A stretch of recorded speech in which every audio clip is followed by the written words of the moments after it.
Assalamualaikum dan salam Sarawakku sayang. Buletin UKAS edisi tengah hari 2 April 2020 bersama saya Kerzarif Afindi.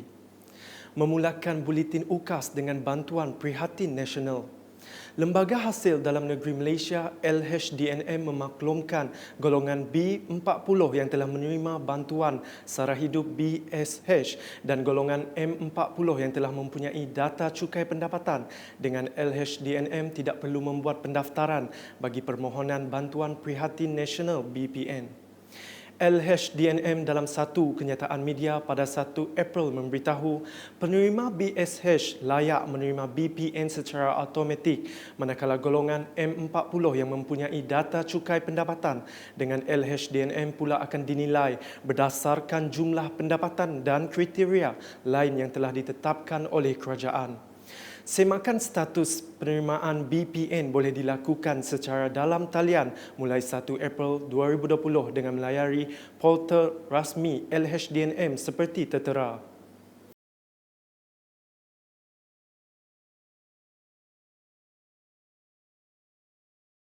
Sekiranya status semakan adalah tiada rekod, orang ramai boleh membuat permohonan baru dengan klik butang permohonan baru secara dalam talian sehingga 30 April 2020.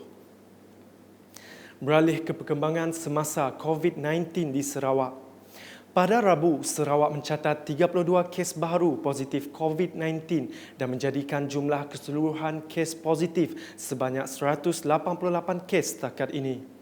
Menurut Pengerusi Jawatan Kuasa Pengurusan Bencana Negeri Sarawak JPBNS yang juga Timbalan Ketua Menteri Datuk Amar Douglas Uga Embas, kesemua 32 kes baharu ini dirawat di Hospital Umum Sarawak. Daripada 32 kes tersebut, 31 adalah dari daerah Kuching dan 1 dari Kota Semarahan. Kebanyakan kes yang dilaporkan hari ini adalah terdiri daripada mereka yang telah membuat saringan di Komplek Belia dan Sukan Kuching. Bercakap dalam sidang media COVID-19 Sarawak di Wisma Bapa Malaysia, Kuching pada Rabu, beliau juga merakamkan penghargaan kepada individu yang secara sukarela membuat saringan dan berjaya mengesan individu yang positif COVID-19. Semenjak 21 Mac yang lalu, seramai 2,228 orang telah hadir di Komplek Belia dan Sukan untuk mendapat saringan.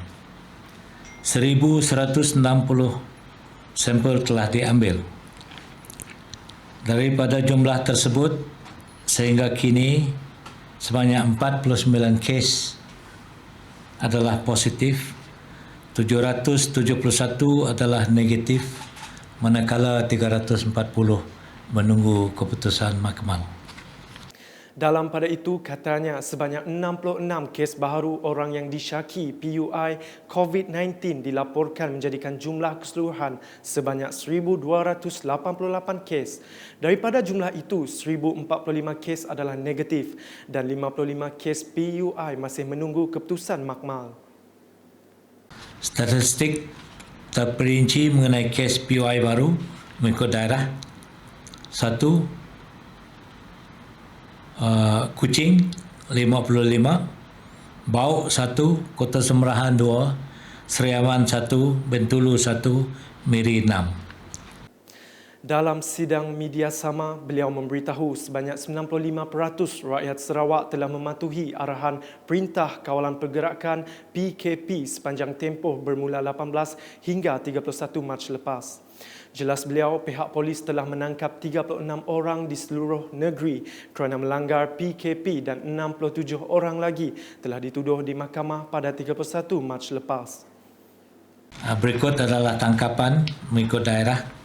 Miri 10 orang, Sibu 7 orang, Kuching 6 orang, Padawan 6 orang, Lubuk Antu 3 orang, Song 2 orang, Kota Semarahan 1, Marudi 1, jumlah 36. Berikut adalah kes pertuduhan harian mengikut daerah.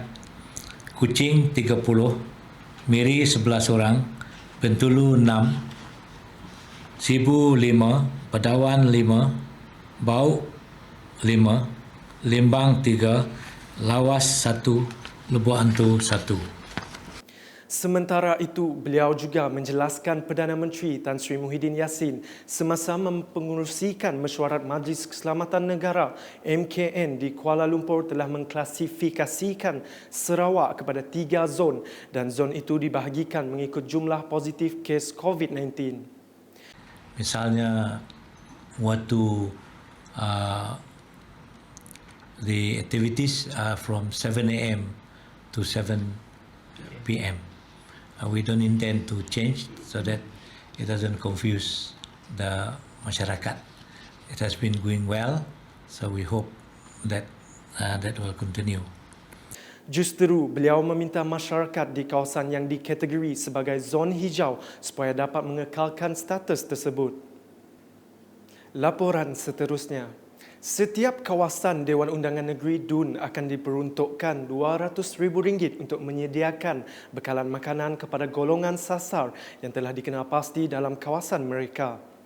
Menteri Kebajikan Kesejahteraan Komuniti, Wanita, Keluarga dan Pembangunan Kanak-kanak, Datuk Seri Fatimah Abdullah dalam satu kenyataan media, peruntukan telah mula disalurkan oleh Kerajaan Negeri kepada Pusat Khidmat ADUN mulai 1 April 2020.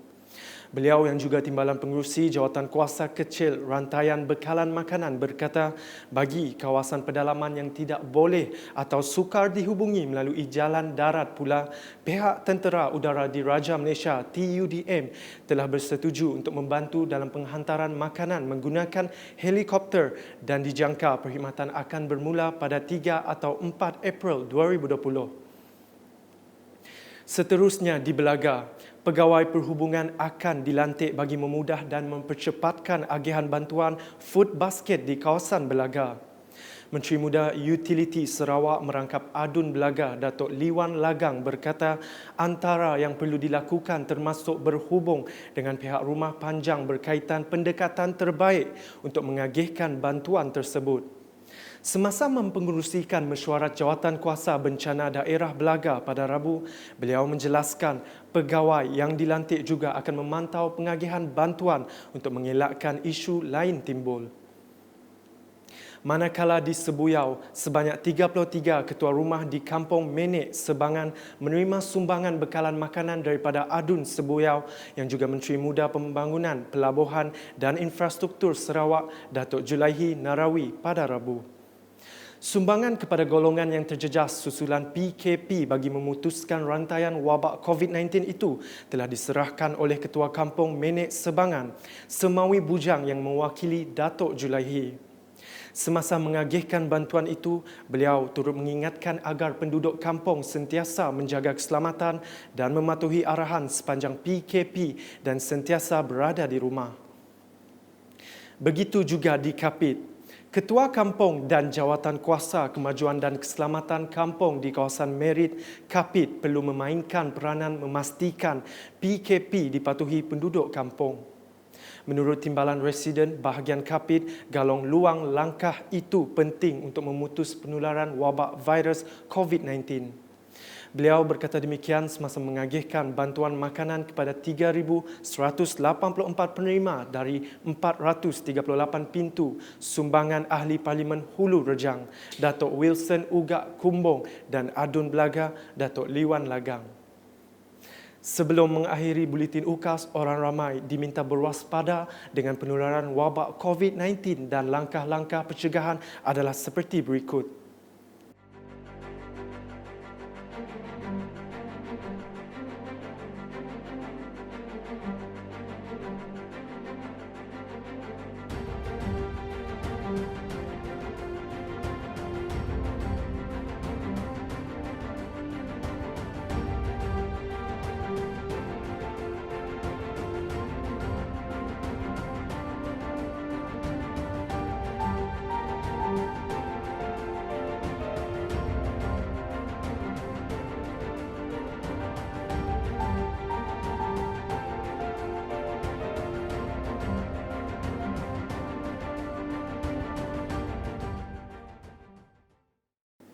Sekian Buletin UKAS edisi tengah hari bersama saya, Kerzarif Afindi dan kru penerbitan. Ikuti berita selanjutnya pada Buletin UKAS edisi petang. Jaga diri anda, keluarga anda dan sentiasa berwaspada.